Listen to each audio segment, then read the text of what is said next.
News 18 India. और बात इस वक्त की एक और बड़ी अपडेट की करेंगे। हल्द्वानी हिंसा मामले में इस वक्त एक बड़ी खबर सामने आ रही है। सूत्रों के मुताबिक हल्द्वानी दंगे में रोहिंग्या और अवैध रूप से रह रहे बांग्लादेशियों की भूमिका की जांच की जा रही है।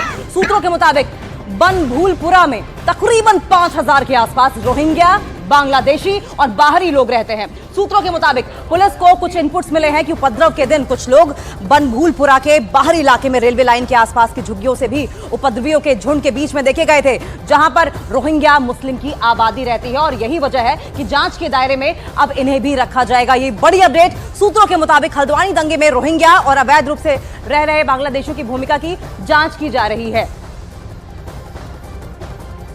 ये एक ऐसी खबर है जिस पर देश भर की निगाहें दीपक बिष्ट हमारे सहयोगी हल्द्वानी में ही बने हुए हैं। दीपक, जिन रोहिंग्याओं की इन्वॉल्वमेंट की खबर आ रही है, क्या जो मुख्य साजिशकर्ता माने जा रहे हैं उन्होंने रोहिंग्याओं का इस्तेमाल इस बड़ी हिंसक वारदात के लिए किया? क्या इस तरह की आशंका और उसी के मद्देनजर यह जांच पड़ताल भी आगे होगी? बिल्कुल प्रशांत, देखिए इससे इनकार नहीं किया जा सकता और यही वजह है कि सूत्र बता रहे हैं कि हल्द्वानी पुलिस ने सबसे पहले अब उन लोगों को फोकस करना शुरू कर दिया है जो बाहरी तत्व हैं, जिनमें रोहिंग्या मुस्लिम और बांग्लादेशी हैं। उसके अलावा भी बाहरी काफी लोग यहाँ पर रहते हैं जो अवैध रूप से यहाँ पर रह रहे थे काफी समय से। और जिस तरह से जो इलाका जहाँ पर पूरा घटनाक्रम हुआ, जहाँ पर पूरा उपद्रव हुआ था, उससे महज आधे किलोमीटर की दूरी पर ही ये सब लोगों की वहाँ पर रिहायशी है, बस्तियों में रहते हैं, झुग्गियों में रहते हैं। तो इन लोगों को अब फोकस कर रही है पुलिस और जो स्थानीय बनभूलपुरा थाना अध्यक्ष है उनसे डेटा मांगा गया है, रिकॉर्ड मांगा गया है कि कैसे ऐसे लोग यहाँ पर जो लोग रह रहे हैं उनके बारे में डिटेल खंगाली जा रही है। और ये इनकी तादाद तकरीबन 5000 से ज्यादा है, जिसमें बांग्लादेशी, रोहिंग्या, मुस्लिम हैं। और ये लोग इस तरह की वारदातों में अंजाम देने के लिए आगे बढ़ाए जाते हैं। और यहाँ पर जिस तरह से अब्दुल मलिक के बगीचा के आसपास का इलाका है, वहां पर भी कई ऐसे लोग रहते हैं। तो पुलिस सूत्रों का ये कहना है कि इस पूरे नेटवर्क में इन लोगों का इस्तेमाल किया जा सकता है और ये कहीं पर भी जांच के दायरे से बाहर नहीं है। जांच में इनको भी शामिल किया जाएगा और अब रोहिंग्या मुस्लिम्स का पता लगाया जा रहा है कि कौन कौन लोग किस किसके रडार पर थे और कितने लोगों के कांटेक्ट में थे। इनका पहले का बैकग्राउंडर खंगाला जा रहा है, क्या कभी इनकी गिरफ्तारी की गई थी। दरअसल मैं आपको प्रशांत बता दूं कि हल्द्वानी में जो ये लोग रहते हैं रोहिंग्या मुस्लिम या बांग्लादेशी, तो यहाँ पर फर्जी जो अवैध रूप से जो आधार कार्ड होता है या वोटर कार्ड होता है उसका इस्तेमाल करके यहाँ पर इन्होंने अपनी रिहाइश बनाई है और उसी का यहाँ पर फायदा उठा सकते हैं। और इसीलिए पुलिस अब उन लोगों का डेटा एक पूरा स्टोर कर रही है, खंगाल रही है, ताकि इनकी पहचान हो सके। और वीडियो फुटेज में अगर इनकी एक की भी अगर पहचान हो जाती है तो उसके बाद ये साफ हो जाएगा कि इस पूरे मसले पर इनका भी इस्तेमाल किया गया था। बिल्कुल, और इसीलिए अब ये धरपकड़ तेज कर दी गई है, जांच पड़ताल तेज कर दी गई। लेकिन इस पूरे मामले में एक और बेहद अहम और बड़ी खबर, उत्तराखंड के हल्द्वानी में हुई हिंसा पर अब धामी सरकार लगातार एक्शन मोड में दिखाई दे रही है। पुलिस ने 19 नामजद और 5000 अज्ञात लोगों के खिलाफ मामला दर्ज किया है और उनकी तलाश अब तेज कर दी है। और इसके साथ ही कई लोगों को हिरासत में भी ले लिया गया है, पूछताछ उनसे की जा रही है ताकि कोई क्लू मिल सके उन आरोपियों की गिरफ्तारी के लिए।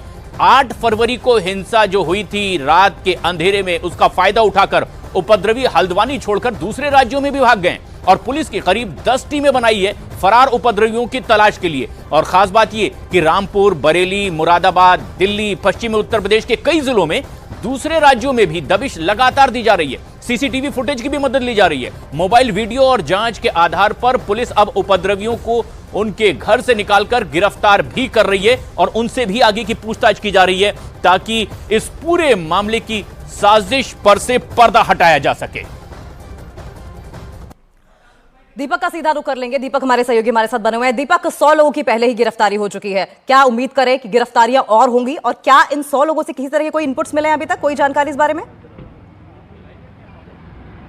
देखिए बड़ी खबर आ रही है क्योंकि सूत्र बता रहे हैं कि 100 लोगों के आसपास जो है वो हिरासत में लिए गए हैं। देर रात भी तकरीबन 30 से ज्यादा लोगों को हिरासत में लिया गया और इसलिए अब तक जो आंकड़ा बन चुका है वो 100 के आसपास डिटेंशन का बन चुका है। और अभी जो ताजा खबर यही है कि इनसे पूछताछ की जा रही है, इनके फोन कॉल की जो लोकेशन है उसको खंगाला गया है, सभी के फोन नंबर्स को रखा गया है। उसके बाद उन सभी नंबरों को ट्रैक करके ये देखा जा रहा है कि इनकी लोकेशन बनभूलपुरा में मलिक का बगीचा और बनभूलपुरा थाने के आसपास की है और इसी वजह से इनको ट्रैक करके यहाँ रखा गया है। क्योंकि कल एक दिन पहले हमने बताया था आपको कि तकरीबन 20 के आसपास ऐसे लोग थे जिनमें 16 लोग नामजद थे, यानी उनके नाम थे बाकायदा पुलिस के पास, और उन लोगों को पुलिस ने हिरासत में लिया था। लेकिन देर रात से तगड़ी जो बड़ी छापेमारी यहाँ पर कही जाएगी पुलिस के द्वारा और पैरामिलिट्री फोर्सेस के द्वारा, जिसके बाद अब 100 का आंकड़ा यहाँ पर पार करने की कगार पर है पुलिस डिटेंशन में, और 5000 ऐसे लोग हैं जो राउंड अप किए जा सकते हैं, क्योंकि उन लोगों का नेटवर्क यहाँ पर देखा जाएगा, क्योंकि 5000 से ज्यादा लोगों की भीड़ थी और इसी वजह से वो 5000 लोगों के खिलाफ भी पुलिस सख्त प्लान कर रही है। लेकिन जो रडार पर है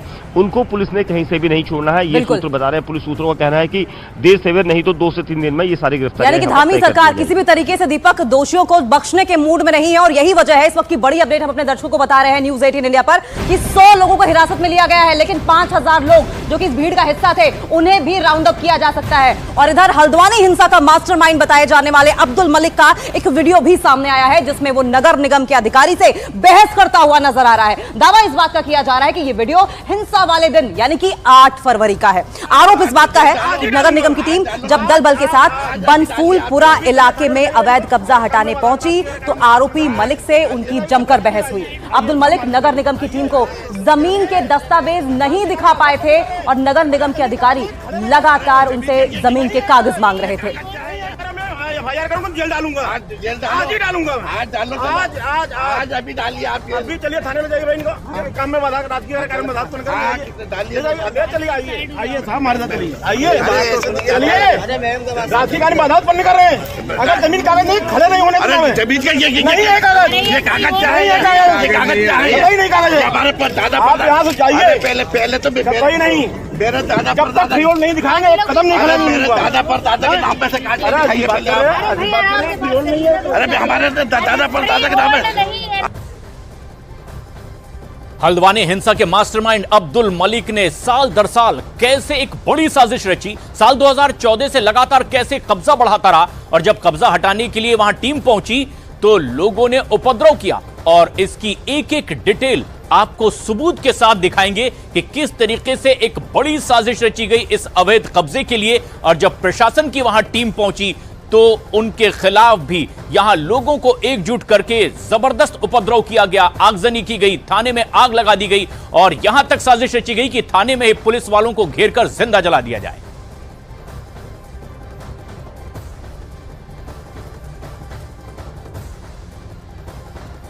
हल्द्वानी के नगर निगम के उपायुक्त पंकज उपाध्याय जी साथ हैं।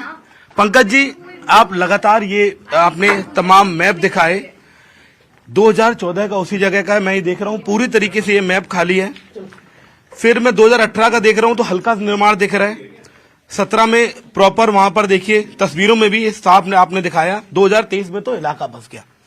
पहले तो आप सिलसिलेवार तरीके से हमें ये बताइए कि जो जगह थी इस पर आप लोगों ने कब्जा करने का या आपके ये वापस कब्जा लेने का विचार आपको कहां से आया, कैसे जानकारी मिली और ये प्रक्रिया पूरी कैसे शुरू हुई? करीब 1-1.5 साल पहले से कार्रवाइयां चल रही हैं। सनी बाजार का लगभग 5 एकड़ जमीन जो नजूल की है वो लोगों की अवैध कब्जे में थी, अवैध प्रबंधन में थी, वहां पर बाजार लगाने का काम किया जा रहा था। उस पर हमने कब्जा वापस लिया। आज हम उसमें 19 महीने का हमने टेंडर किया हुआ है बाजार लगाने को 53 लाख रुपए में, वो हमारे प्रबंधन में है और हम उसका उपयोग कर रहे हैं, राज्य जनता के हित में उपयोग कर रहे हैं।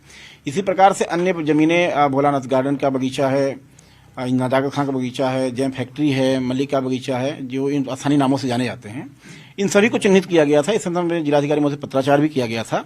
भोलानाथ गार्डन का कब्जा हम पहले ले चुके थे और इस बीच हम इन तीनों जमीनों पर जब हमें पता चला कि लगातार वहाँ प्लाटिंग हो रही है, अवैध निर्माण कराए जा रहे हैं, तो हमने पुलिस और प्रशासन का सहयोग मांगा। हम वहाँ पर गए, हमने वहाँ कब्जा लिया। जो खाली जमीन थी, जो स्ट्रक्चर था, उस पर हमने नोटिस दिया, उसका कोई हमें जवाब प्राप्त नहीं हुआ। हमने तिथि नियत करी उसको ध्वस्तीकरण करते हुए कब्जा प्राप्त करने की। उसमें विरोध की संभावना को देखते हुए हमने पुलिस प्रशासन का सहयोग मांगा। सहयोग जब हमें प्राप्त हुआ तो हमने ये कार्रवाई करी। दूसरा, इसके अलावा नजाकत खां का बगीचा, इसमें भी हम करीब 6 महीने पहले वहाँ ध्वस्तीकरण किए हुए हैं। 8-10 मकान जो निर्माणाधीन थे, न्यू के स्ट्रक्चर पर थे, उनको तोड़ा गया था और उसी समय हमने तय कर लिया था कि पूरी जमीन अगर कब्जे में नहीं लेते हैं तो प्लाटिंग करके इसको खुर्दबुर्द कर दिया जाएगा। नजूल जब स्टेटस है उनका, सरकारी जमीन है, राज्य सरकार के स्वामित्व की जमीन है, उसको भी हमने कब्जा लिया। वहाँ अस्थायी गौशाला का निर्माण किया गया है। जैम फैक्ट्री या कभी लीज दी गई थी, लीज समाप्त हो गई है, नजूल फ्री होल्ड नहीं हुई है। उस जमीन में भी लगभग 1 एकड़ जमीन बेची जा चुकी है, उस पर मकान बना दिए गए हैं। लेकिन जो जमीन खाली थी उसको हमने उस कब्जा लिया, वहाँ तारबाड़ कर दिया है, वहाँ अपनी गाड़ियाँ पार्क कर रहे हैं। इस प्रकार से कई जमीनों को हमने कब्जा मुक्त कराया है। उसी चरण में ये भी कार्रवाई की जा रही थी। और उसी प्रक्रिया के भाग भगता हूँ। अब्दुल मलिक ये दावे करता रहा है कि जमीन उसकी है। आप लोगों ने अब्दुल मलिक से संपर्क नहीं साधा या उन्होंने आपको नहीं बताया कि जमीन पर बाकायदा मस्जिद और मदरसा है? अब्दुल मलिक 29 तारीख को मौके पर आए थे, मौके पर उन्होंने विरोध किया हुआ है। हमने उन्हें स्पष्ट कहा कि अगर आपकी कोई जमीन का दावा है तो अपना पुष्ट करिए, राजस्व विभाग से संपर्क करिए, उसके बाद भी अगर पुष्ट नहीं है तो आप जो भी संबंधित दस्तावेज हैं, चूंकि राजस्व विभाग के अभिलेखों के अनुसार ही कार्रवाइयां होती हैं, तो राजस्व विभाग से भी हमने प्रमाणित कराया हुआ है। मैंने उनसे कहा कि आप अपने दावे की पुष्टि कराइए, आपकी जमीन आप ले जाइए। लेकिन मेरे सब बड़ा सवाल मेरा यह है, अगर आपके स्वामित्व की जमीन है तो आप रजिस्ट्री क्यों नहीं करते हैं? आप स्टाम्पों पर क्यों बेचते हैं? वहां पर एक भी रजिस्ट्री मुझे दिखा दीजिए, वहां एक भी रजिस्ट्री नहीं है, एक भी नक्शा पास नहीं है, एक भी दाखिल खारिज नहीं है। अगर स्वामित्व की जमीन है तो ऐसा क्यों नहीं किया जाता है?